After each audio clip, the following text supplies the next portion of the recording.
E aí, muito boa noite para você. Gente, olha só, com todas as exigências da vida moderna, né? Que tal parar e focar no presente?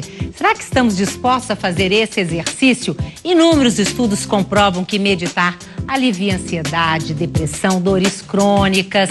Nesse programa, você vai saber por que a meditação pode mudar a nossa forma de encarar a vida para melhor, é claro, né? E no quadro Faça Você, vamos mostrar sugestões de decoração com reaproveitamento de pallets e caixotes de feira. É lindo, gente, você vai ver daqui a pouquinho, tá? E na coluna Delicadezas, você vai conhecer o projeto Boi Rosado, que incentiva o contato com a natureza e o plantio de árvores frutíferas e típicas do Cerrado. Na enquete do dia, a pergunta é a seguinte: você acredita que a meditação pode ser uma forma eficaz de combater o estresse? Quer participar? Por favor, participe, né? É só ir ao facebook.com/Brasil das Gerais e lá são 3 opções ou 4 opções e só você escolher a que tem a ver com o que você pensa. Então, sorria, porque você está no seu Brasil das Gerais.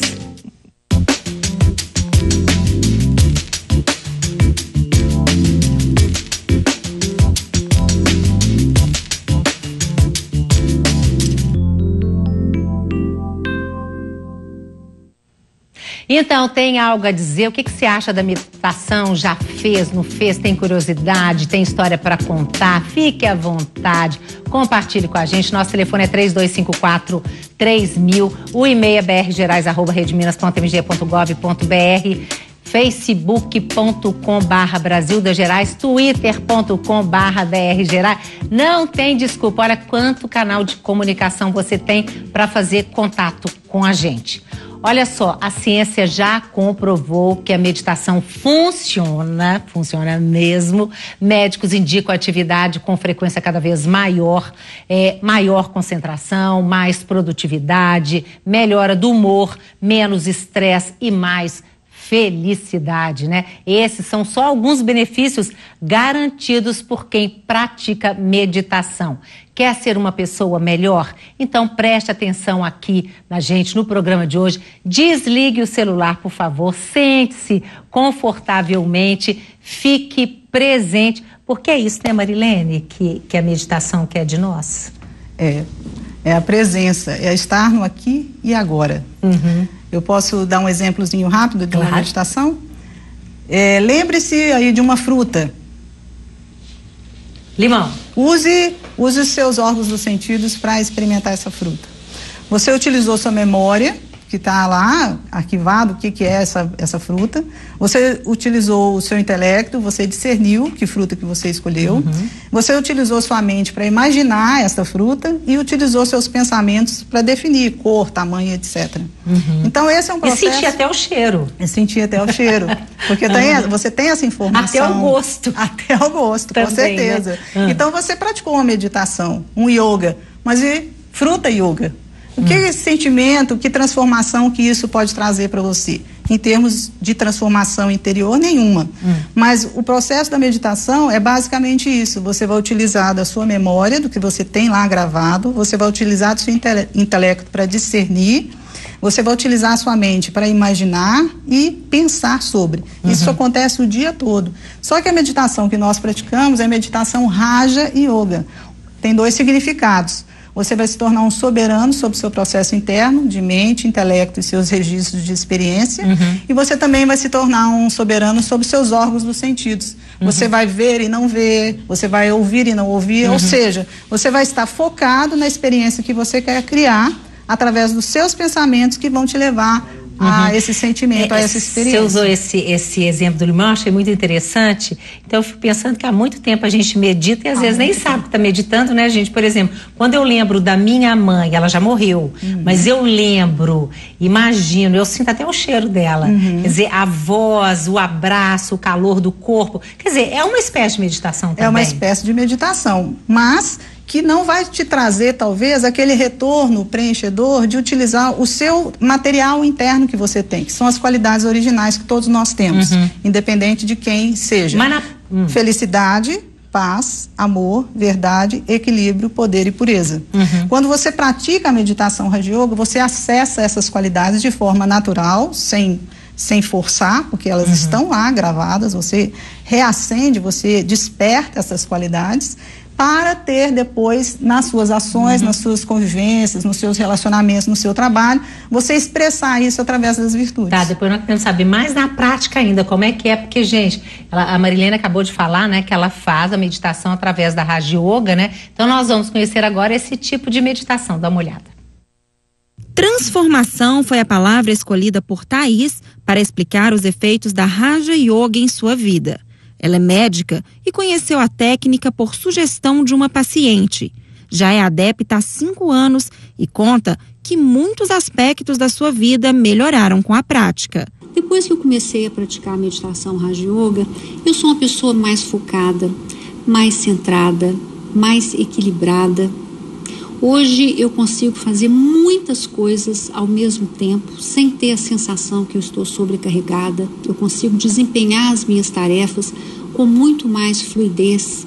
Thaís frequenta o Centro Brahma Kumaris em Belo Horizonte e também na Serra do Cipó para aperfeiçoar seu aprendizado. Ela pratica a Raja Yoga 2 vezes ao dia, ao levantar e no fim da jornada. E quando aparece uma situação complicada, ela conta com a meditação para se acalmar e encontrar o melhor caminho. A gente transforma, a gente muda a forma da gente ver o mundo, da gente ver as pessoas e não tem dúvida que a vida melhora imensamente. Nós todos gostaríamos que as pessoas tivessem oportunidade de praticar. Infelizmente, algumas pessoas acham que é difícil, que é hermético, mas não é. É muito simples, é muito tranquilo e depois que você começa, você não quer mais parar.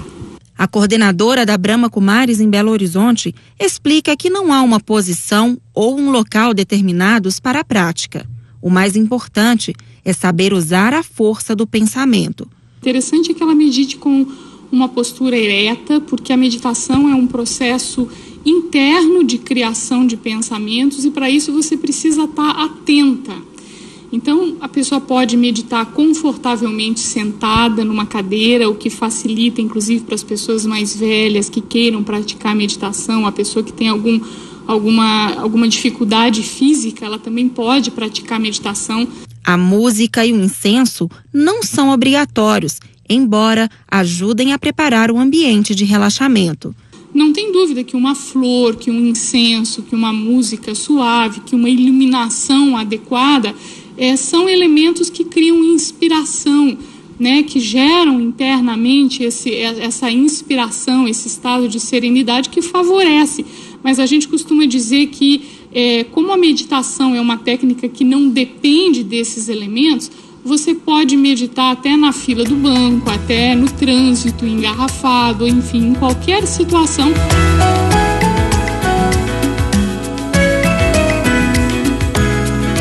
Pois é, até na fila do banco, trânsito congestionado. Como é que aqui? Como é que você medita num trânsito congestionado ou numa fila de banco? Como é que é isso? Na prática mesmo? Na prática, você aproveita aquele momento que nós chamamos de gotas de tempo. Né? Porque as pessoas como, Marilene? Dizem que não tem tempo para meditar. Mas você não está pensando? Você não pensa o tempo todo? Sim, sim. Nós temos mais de 40 mil pensamentos por dia, sendo um pensamento a cada 2 segundos. Só que com que qualidade que você está pensando? Que tipo de pensamento que você vai ter? Então é o quê? Você centra num ponto, é isso? Não, você escolhe o foco do seu pensamento. Você quer, por exemplo, está na fila. Então você quer experimentar doar paz para todo mundo daquela fila. Então você começa a pensar sobre a sua natureza original, a natureza original do ser, paz. Começa a desejar bem para todo mundo que está ali. Estou tranquila, que todos tenham essa tranquilidade. Você tem que colocar um foco, porque a tendência do ser humano é deixar a mente vaguear. Tudo chama atenção. Olha para o seu brinco, nossa, que brinco lindo. Olha para o outro, nossa, que senhor interessante. Então você fica distraído e às vezes até se envolve com as suas emoções. Se a fila está demorando, você fala, não, mas aquele caixa é muito lerdo, ele não me atende.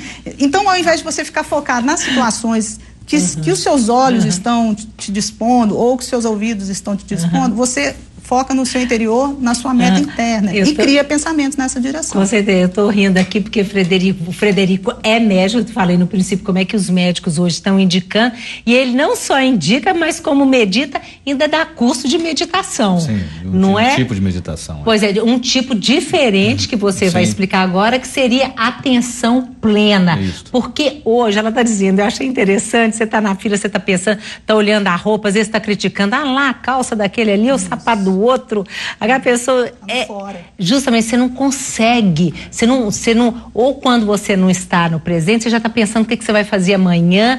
Eu fico assim, meu Deus, que obsessão, né? Que cansaço que dá. É isso que está acontecendo com a gente? É porque a meditação é, na verdade, o treino da sua atenção. É você conseguir colocar atenção naquilo que você quer. Ou seja, eu estou aqui agora no estúdio, Isso. Eu estou com vocês dois, prestando atenção no que vocês estão falando. E a forma, né? Ou seja, a presença é exatamente isso. Porque se você não estiver presente, a sua atenção está vagueando para algum outro lugar.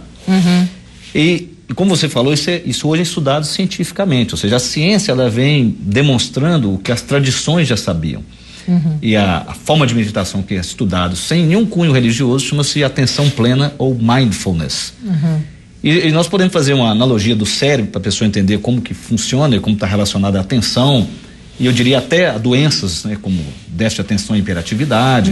Depressão, estresse e tudo mais. Se nós pudéssemos considerar uma analogia brilhante de um psiquiatra americano chamado Dan Siegel, que ele fala o seguinte: se você considerar que o seu antebraço é a coluna vertebral, quando a mão começar aqui, você tem o tronco, que é a ponte, que fica aquilo aqui, o cerebelo. Você tem o seu dedo, o polegar, se eu colocar ele no meio da mão, ele funcionaria como o sistema límbico, que é a parte das emoções do meio do cérebro. E o córtex, que é aquela parte toda enrugada do cérebro, são os nossos dedos aqui. Para você ter uma ideia, toda essa parte primitiva do cérebro, mais para baixo, ela tem 600 milhões de anos. A parte da frente, que é a parte mais importante, que é a nossa testa, que é o córtex pré-frontal, que por isso que só ser humano tem testa, macaco não tem, ela tem 300 mil anos. Então por isso que é tão fácil você escorregar e cair nas suas emoções mais primitivas, porque nós temos uma preferência pelo sofrimento. Eu vou fazer um exemplo bem simples, o sabor. Uma molécula neutra na sua língua, se você jogar uma molécula de açúcar, ela é identificada no meio de 200 moléculas neutras. Mas uma molécula amarga é identificada no meio de 2 milhões de moléculas neutras. Nós temos uma preferência pelo sofrimento porque as emoções negativas foram muito importantes para a nossa sobrevivência. Não, inclusive o seguinte, parênteses, dizem as pesquisas nossas que notícia ruim corre 7 vezes mais rápido que notícia boa. Exatamente, então a preferência só que você há de convir comigo, e muito como a Mariana falou, estar na fila do banco não vai te matar, mas o seu corpo reage como se estivesse diante de um bicho lá na pré-história. Esse aqui é o problema, ele tem uma preferência pelo sofrimento. Mas olha que bacana a metáfora. Então, se você considerar que quando você pratica meditação, você treina a sua atenção, o treino da atenção vai para cá, pro córtex. O treino do córtex pré-frontal, que é esse. Mas olha que analogia linda. Se eu pegar o meu dedo anular e o médio, que é a parte do meio do córtex pré-frontal, ele toca no sistema límbico, ele toca no tronco cerebral, tá vendo? Então o treino disso, e a gente sabe que o treino da meditação aumenta a espessura do córtex pré-frontal, isso é estudado hoje. Literalmente a pessoa passa a ter um controle maior sobre as emoções, inclusive sobre aspectos que teoricamente não tem controle. O funcionamento do intestino, por isso que tem místicos que controlam tudo, que chega um ponto de controle por conta da meditação. E essa questão do córtex que você está falando aqui, a questão da consciência, da força de vontade, está tudo aqui. Está tudo aqui, exatamente. Ou seja, se você medita, por isso que você vai concentrar mais. A sua força de vontade vai ser maior, porque a força de vontade é a sua consciência. Então é mais ou menos o seguinte, eu brinco que a melhor metáfora para isso é o elefante e o guia, né? Uma metáfora hindu. Né? O elefante é a parte primitiva, os instintos. O guia é a consciência, é o córtex pré-frontal. O elefante quer comer o chocolate, não é isso? E o córtex pré-frontal quer fazer uma dieta. Então, como o córtex ele é pequeno diante do elefante, se você tiver com ele treinado, a sua chance de ter esse controle é maior. É como se fosse um músculo, que se treinado está mais forte. Está mais forte. Aí você chega e fala assim, não vou comer o chocolate, vou comer uma saladinha. Ou você consegue distanciar, você permite que aquele impulso do desejo do chocolate venha e ele vai embora. Agora me conta, Porque tem muita gente que acha, tá até brincando com vocês aqui antes do programa começar, que tem que ser monge, tem que ir pro Himalaia, ficar naquela posição de lótus, né? Para poder, né? E aquela coisa, que meditação é muito difícil, você não consegue chegar. Eu tenho até várias participações já chegaram hoje. Tem gente aqui falando, eu não consigo e tal. E enquanto tem muita gente, a Flaviana Léo falou, a prática da medicação mudou a minha vida. Hoje mesmo eu meditei às 4 horas da manhã. Aí tem uma pessoa aqui dizendo que, eu vou achar daqui a pouquinho, falando que não é tão fácil, que custa a ter o resultado, né? E não é bem assim, né, Frederico? Eu acho que é como tudo na vida. Você fala assim, vou começar uma atividade física hoje. Se você vai andar, vai cansar. Se você andar mais um pouquinho. Então a mesma história. Sim. A pessoa não entende que o bem é a prática de. Então, a partir do momento que eu treino a minha atenção, vamos supor, é claro que no início, eu costumo dizer assim, você vai sentar para focar na sua respiração, vou dar um exemplo de uma técnica. Vai vir um pensamento, nossa, amanhã eu vou estar no programa da Roberta e eu não preparei o equipamento, eu tenho que ligar para o fulano. Uma coisa é esse pensamento vir e eu deixar ele fixar. Outra coisa é falar, não, eu trago a atenção de volta para a minha respiração e o pensamento passa. Claro que isso no início vai ser difícil, mas é a prática de fazer que vai te tornando melhor. Toda pessoa você não consigo. Não, você ainda não praticou. Agora você fala assim, eu não consigo correr ou caminhar 2 quilômetros. Não, você não começou ainda. Você vai caminhar 100 metros, depois 200. É a mesma história. Então, a prática já vai te trazer uma diferença. Pois é, agora essa prática eu até perguntei para ela, é escolher um ponto, um foco, um objetivo, um mantra, não sei se vocês trabalham. Da atenção, porque né? Da atenção. O Raja Yoga trabalha com mantra, né? Sim. Mas, por exemplo, no seu caso, é atenção naquele momento? Como é que é? No caso do mindfulness... Como é que você explica isso no seu curso? Não, eu explico assim, então é a prática da atenção. Vão ter tradições que vão usar sons, imagens, e você pode... Música você não usa? Nós usamos basicamente a respiração, é o foco na respiração. Porque a consciência da respiração, a respiração é a principal ponte entre a parte do seu cérebro que você controla, do seu sistema nervoso, e a que você não controla. Por exemplo, nesse exato momento, você não tem consciência do batimento cardíaco que você está tendo. Mas você tem um controle através, se você interferir na sua respiração, você muda a sua frequência cardíaca. Então a respiração é essa principal ponte entre o sistema nervoso somático e o autônomo, que a gente não teria controle, teoricamente. Então eu brinco que metade dos problemas da vida você resolve aprendendo a respirar. Porque você tem um padrão respiratório para cada emoção. Você não tem como respirar de maneira relaxada e ficar ansioso. Né? Tá, mas como é que a gente respira? Sabe por quê? Ontem o programa foi sobre ginástica cerebral. Sim. E aí o Carlos Maurício estava aí onde você está sentado ensinando, porque realmente a gente só respira até aqui, você tem que respirar profundo. Sim. Aí eu estava lá na redação lendo, né? Tô lá respirando. Eu achei que eu ia desmaiar. Pois é, eu fiquei tonta, gente. Eu fiquei tonta, eu falei, nossa senhora, e aí? É o seguinte, o puxar do ar, ele ativa o sistema nervoso simpático, que é o que te deixa ansioso. O soltar do ar é o parasimpático, ele te relaxa. Por isso quando você vai numa aula geralmente de yoga, você esvazia o pulmão. Porque a tradição sabe que quando você soltar o ar prolongadamente, você vai relaxar. Então quando ele fala para você respirar fundo, eu brinco é o seguinte, você tem que puxar o ar e soltá-lo prolongadamente. De forma que a expiração seja pelo menos o dobro da inspiração. A maioria de nós respira como? Você puxa o ar aqui em cima e não solta. Você respira curto. Porque se você respirar longo e respirar pelo abdômen, por que o abdômen? Porque como você fizer, você alonga o seu diafragma, não é isso? E alongando o diafragma, você estimula o sistema nervoso parasimpático. Pois é, mas a gente pode fazer isso só na hora que estiver meditando ou você consegue fazer isso durante todo o dia? É igual quando você começou a aprender a dirigir. Você só conseguia preocupar com a marcha e com a embreagem. Agora você conversa com a pessoa do lado e não deve falar até no celular. Não é isso? Então, você vai conseguir controlar, estar atento à sua respiração, mesmo não dispersando ela, porque você treinou.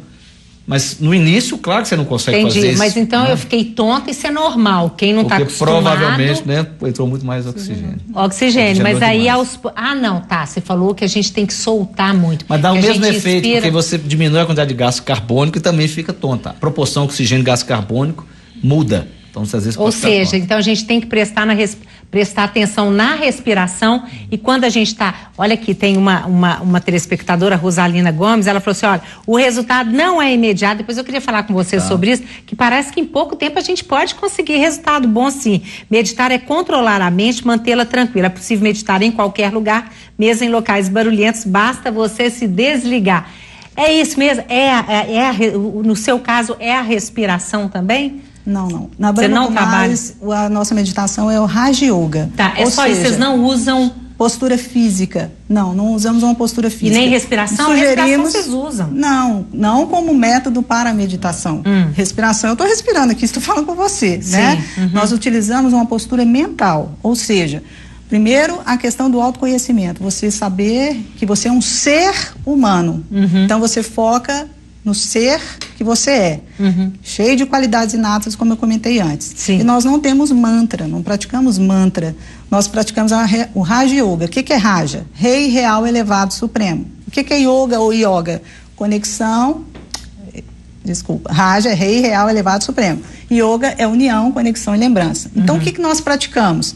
A conexão com o eu interior, né? Com essa centrar dentro de mim, buscar dentro de mim todo o meu potencial que todos nós temos para enfrentar ou partir para a situação, e a conexão com Deus. Quem que é o Supremo? Deus. Se existe alguém supremo, você conhece algum ser humano supremo, né? Que é perfeito. Então nós utilizamos o paradigma novo para que possamos então divinizar as nossas qualidades que todos nós temos. Então nós focamos no eu interior e no relacionamento com Deus. E esse relacionamento você pode fazer a qualquer hora, a qualquer momento, desde que você se disponha. E não é demorado, porque o resultado é imediato. Só que às vezes nós temos expectativas enormes em relação a tudo que nós vamos praticar.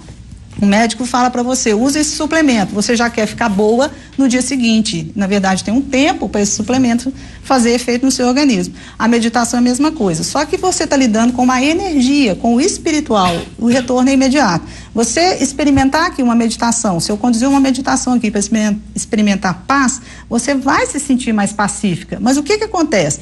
Como você não está zelando pelos seus pensamentos, as situações vão acabar chamando a sua atenção e você pode perder a paz ali na esquina daqui a pouquinho. Alguém pisou no seu pé, você já se irritou. Essa que é a diferença. À medida que você vai praticando, você vai se tornando essa experiência que você teve. E uma pessoa melhor, né? Uma pessoa, um ser humano melhor. Perguntaram ao mestre de Aikido assim, mas o senhor nunca sai do seu centro, né? Ele falou, não, eu saio a todo momento. A questão é que eu volto rápido para ele. Isso mesmo. Não é questão de sair. É que você falou no princípio, né? Você tenta focar em alguma coisa, se o pensamento, que realmente, o pensamento às vezes foge, ele volta rápido, você tenta de novo. Prático, aí vira um hábito. Aí você aí vira um hábito de voltar ao centro. Você despertar uma emoção positiva, que você tem essa capacidade de mudar o seu estado emocional. Eu costumo dizer que eu gostaria que todos os meus pacientes tivessem essa consciência, que eles são capazes de mudar o estado emocional deles. Como o Mariane falou, talvez não é durável, mas se você mostrar para ele, você muda, você consegue mudar. E se você for capaz, ele ter essa consciência desse poder que é dado a ele, eu acho que isso mudaria tudo. A consciência que você consegue mudar o seu estado emocional. Pois é, depois vamos falar mais disso no segundo bloco. Inclusive você trouxe até o computador, mas vai ser no segundo bloco. Mas só adianta para os telespectadores, o que você vai mostrar aqui? Eu vou mostrar, você tem uma ciência que chama biofeedback, que tenta mostrar para você em um equipamento um estado interno do qual você não tem consciência. Por exemplo, a sua pressão, a frequência do seu coração, a máquina mostra e aí demonstra como você pode interferir naquilo. Esse equipamento que eu vou mostrar, ele mede uma coisa chamada variabilidade cardíaca. Não é a frequência do seu batimento. Sim. O tempo entre uma batida do coração e outro, pum, pum, pum. Esse tempo nunca é o mesmo. Sim. A gente não percebe, mas nunca é o mesmo. Se esse tempo entre uma batida e outra variar muito, você tem uma arritmia.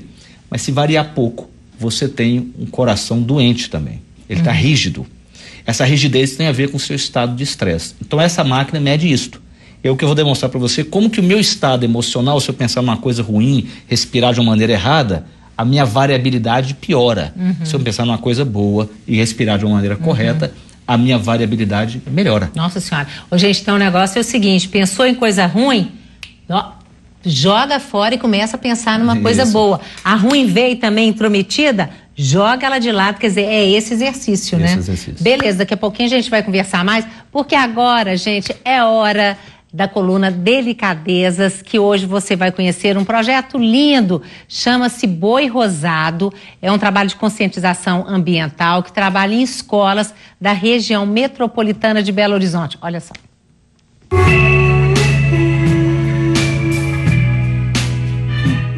Hoje a aula foi diferente. Teve música, roda de conversa e mão na massa. Ou melhor, na terra. Esses alunos de uma escola municipal de Contagem conheceram o projeto Boi Rosado Ambiental, que promove a cidadania com a produção e distribuição de mudas de árvores. As crianças aprenderam direitinho. Eu aprendi que é importante cuidar da natureza para que não acabe a nossa mata, porque sem a mata, sem as nascentes, a gente não ia ter água que nós temos hoje. Já que o Boi Rosado, que é um foguete de Bumba Meu Boi criado em homenagem a Guimarães Rosa, tinha essa missão de consciência ambiental, né?